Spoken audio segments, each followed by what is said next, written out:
Timnas Indonesia dijadwalkan akan menghadapi Saint Kitts and Nevis pada laga perdana FIFA Series 2026 yang bakal berlangsung di Stadion Utama Gelora Bung Karno pada 27 Maret 2026 mendatang.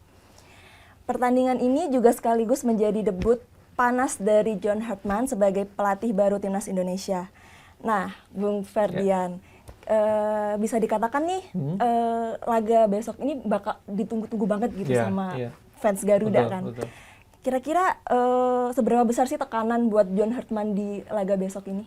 Sebetulnya kalau bicara tekanan mungkin bukan jadi tekanan yang berat ya, karena ini laga perdana, kita bisa memaklumi juga kalau misalkan nanti di pertandingan nanti ya mungkin ada kesalahan sedikit-sedikit atau misalkan ada salah formasi atau salah strategi, karena ini juga jadi laga perdana John Hartman kan. Cuman kan kita concernnya mungkin apa sih yang ditawarkan oleh John Hartman untuk timnas gitu. Apakah misalkan permainannya bakal lebih position base, atau misalkan counter attack, atau misalkan transisi cepat, kita belum tahu. Nah ini yang jadi penilaian yang menjadi hal yang ditunggu-tunggu oleh fans timnas gitu. Kalau secara singkatnya mungkin kita bakal main kayak Sinteyong, yang transisi cepat, counter attack, defend counter, atau ala Patrick Kluivert yang position base. Terus dia punya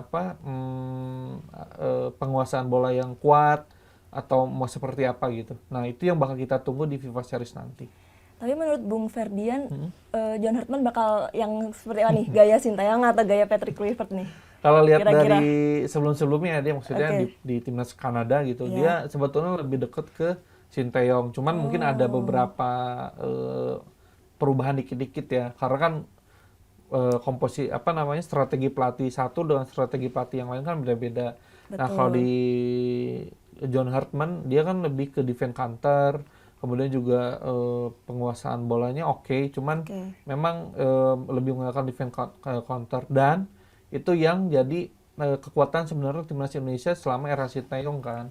Jadi dia bisa melihat nih komposisi pemain saya tuh seperti ini, cocoknya dengan ini strateginya. Nah itu yang bakal kita tunggu nih, kira-kira John Hartman bakal seperti apa sih menerapkan strategi dan taktiknya di timnas gitu.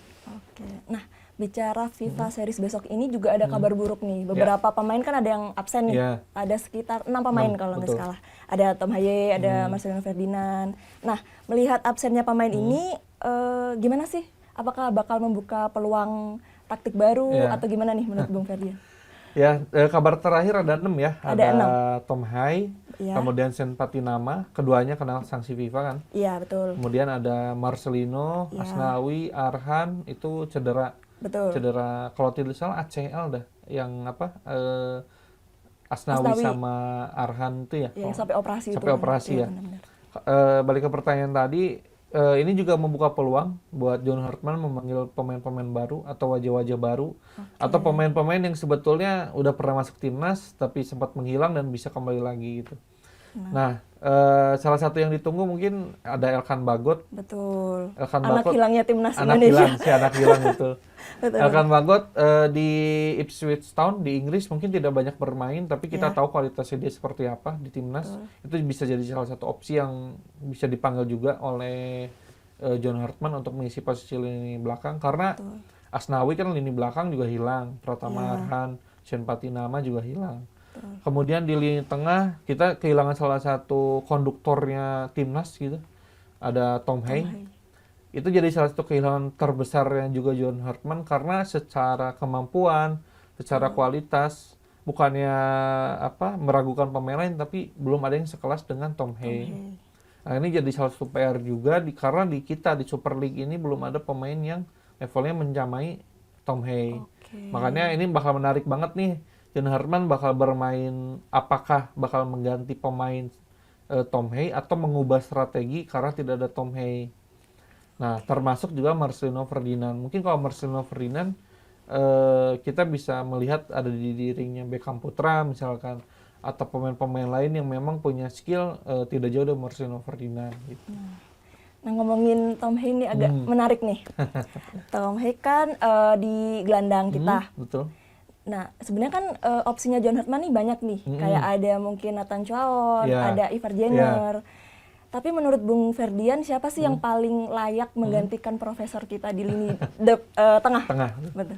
Sebetulnya kalau lihat dari kemampuan kan Tom Hea ini lebih gelandang nomor 8 kan. Artinya dia bisa menjadi pengirim umpan atau misalkan menjaga kedalaman juga mungkin bisa. Nah, kalau di skuad timnas sekarang itu ada Nathan Chuaon, ada Joey Pelupesi misalkan, atau misalkan satu lagi tadi Vardianer. Itu kan lebih ke gelandang bertahan kan. Biasanya Tom Hea itu didampingi satu gelandang bertahan yang tadi disebutkan 3 nama tadi. Atau misalkan Tom Hea maju ke depan. Dan menurut saya salah satu opsi yang bisa diambil untuk mengganti Tom Hea itu di dirinya Ricky Kambuaya.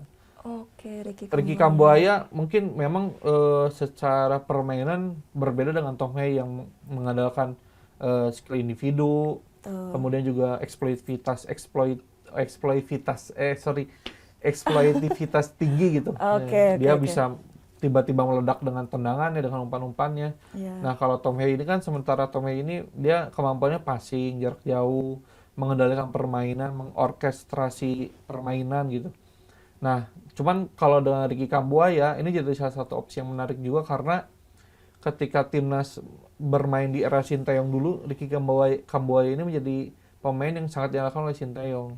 Dia menjadi gelandang serang, dia bisa ke kanan, ke kiri, ke tengah, bahkan ke belakang, lebih ke box to box player lah Ricky Kambuaya ini. Jadi Ricky Kambuaya nih. Iya. Oke.